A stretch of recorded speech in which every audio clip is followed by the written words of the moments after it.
She's chunky. She's a thick one. 1, 2, 3, let's switch this up.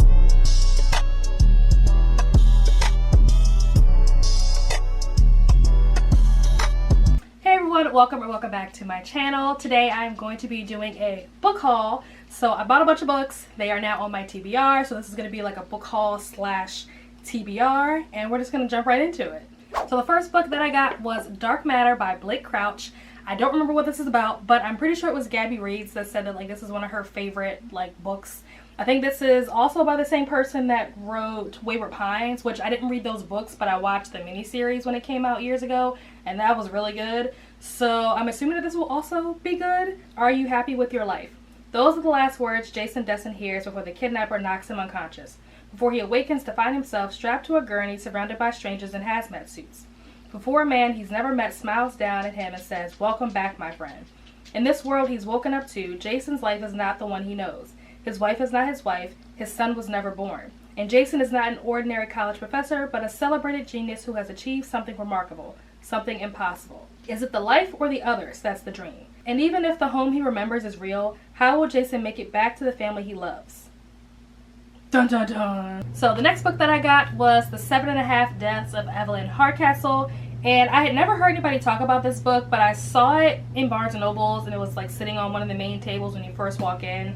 And I read the back, or like the synopsis, and it sounded really interesting. So that's the reason why I got it. And then after I got it, I later found out that I think it must be apparently like a trending TikTok book, or like, you know, it's part of Book Talk. So that makes me feel even better about it, because I'm hoping that it must be good to some degree for it to make it onto Book Talk. Which is not to say that all books on Book Talk are good, because We Were Liars on Book Talk, and that book was terrible. Evelyn Hardcastle will be murdered at 11 p.m.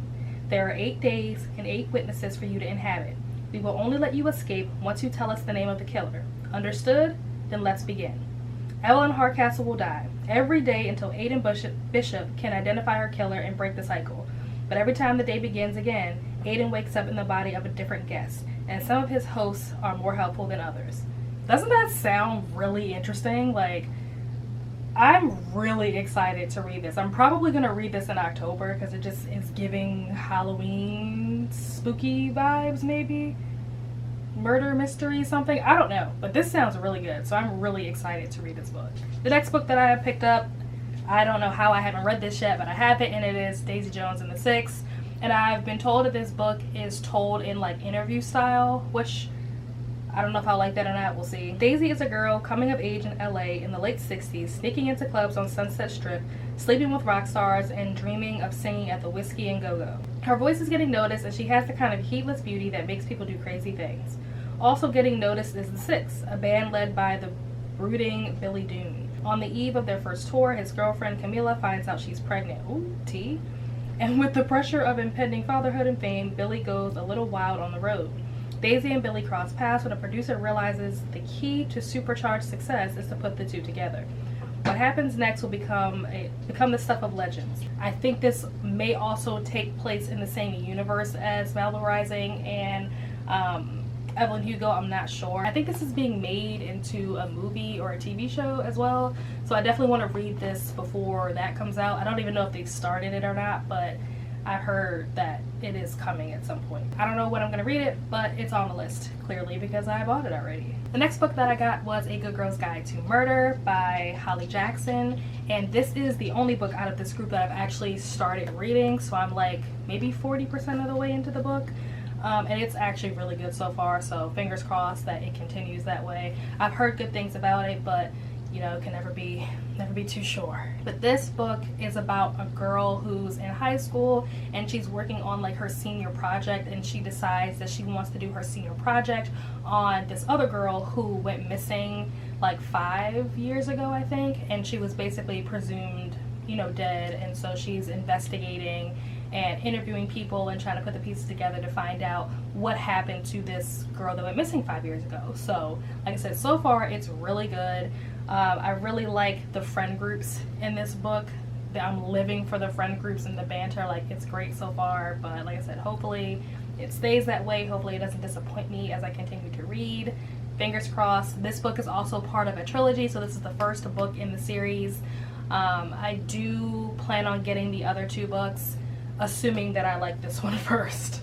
So this next book, I just saw it on a shelf, and it was with some other like culturally specific books, but it was on a shelf of like books that were specific to like the Jewish culture or the Hispanic culture. So I don't know if this book is culturally specific or not, but the title sounded really cool. It's called Love in the Time of Serial Killers by Alicia Thompson, and I just thought the cover was really cute too.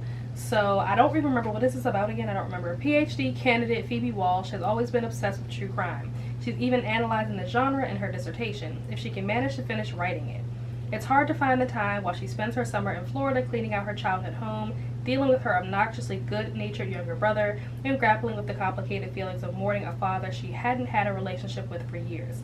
It doesn't help that she's low-key convinced that her new neighbor, Sam Dennings, is a serial killer. Why does this automatically remind me of like Disturbia? He may dress business casual by day, but at night he's clearly up to something. It's not long before Phoebe realizes that Sam might be something much scarier, a genuinely nice guy who can pierce her armor to reach her vulnerable heart.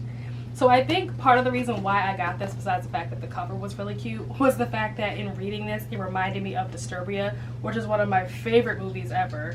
So this may not be like Disturbia at all, but that's the reason why I made it into my cart and why it's now in my home. Next, I decided to also pick up Cersei, which is by Madeline Miller, the same author of The Song of Achilles. And this is also like a Greek mythology story, but this is about Cersei, obviously. I don't know anything about Cersei. With Achilles, I knew a little bit, like I've heard of like the Achilles heel, but that's pretty much all I knew, and that doesn't even happen in the book.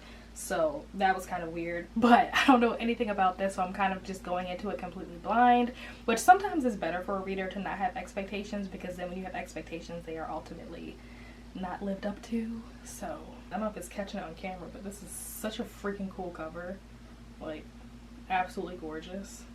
Like, hello. And I also like the fact that it's a female lead this time, whereas in Achilles it was two, male protagonists basically. So beautiful cover, plus Greek mythology, plus female lead. Obviously, this was gonna make it onto my TBR. So the last two books that I got are not physically here. I'm still waiting for them to arrive, but I figured I'd include them in this haul since I did buy them already.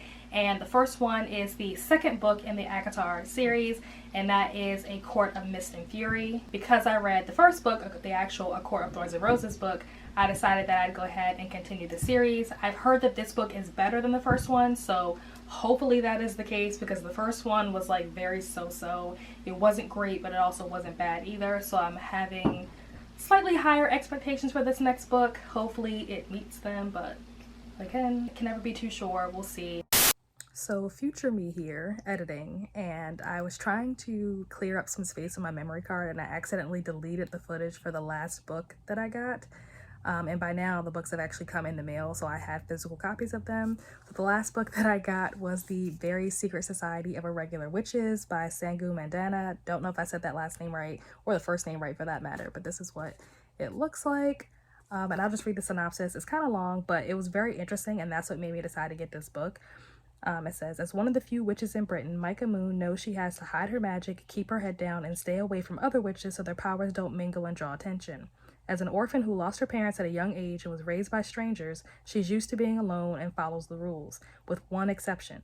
An online account where she posts videos pretending to be a witch. She thinks no one will take it seriously, but someone does. An unexpected message arrives begging her to travel to a remote and mysterious nowhere house to teach 3 young witches how to control their magic. It breaks all of the rules, but Micah goes anyway and is immediately tangled up in the lives and secrets of not only her 3 charges, but also an absent archaeologist, a retired actor, 2 long-suffering caretakers, and Jamie. The handsome and prickly librarian of Nowhere House would do anything to protect the children, and as far as he's concerned, a stranger like Micah is a threat, an irritatingly appealing threat. As Micah begins to find her place at Nowhere House, the thought of belonging somewhere feels like a real possibility. But magic isn't the only danger in the world, and when peril comes knocking at their door, Micah will need to decide whether to risk everything to protect a found family she didn't know she was looking for. So it sounds like magic, fantasy, found family, romance.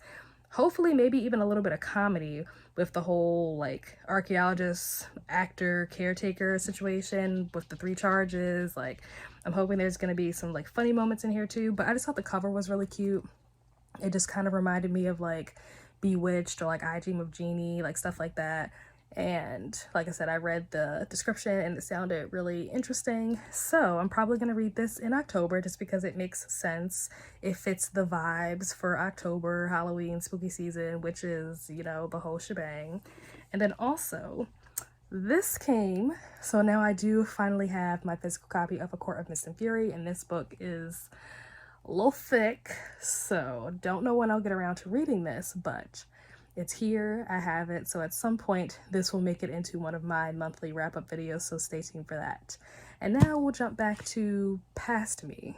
So yeah, those are all the books that I picked up. Some of them I'm definitely going to be reading very soon. Some of them maybe might take me a little longer to get to, but of course, subscribe, stay tuned. That way you guys will get to hear all about my thoughts and feelings and ratings towards these books.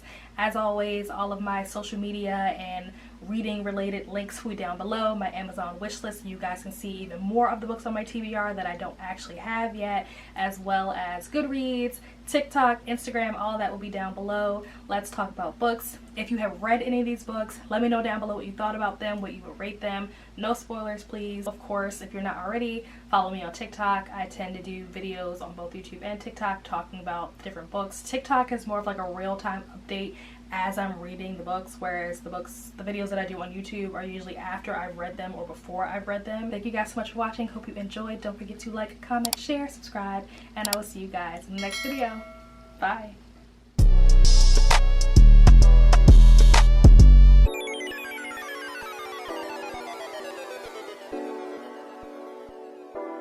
It's been on the table at Barnes & Noble's for forever, so I was like, I might as well buy it because I see it every time I come in here. Their marketing strategies are really good.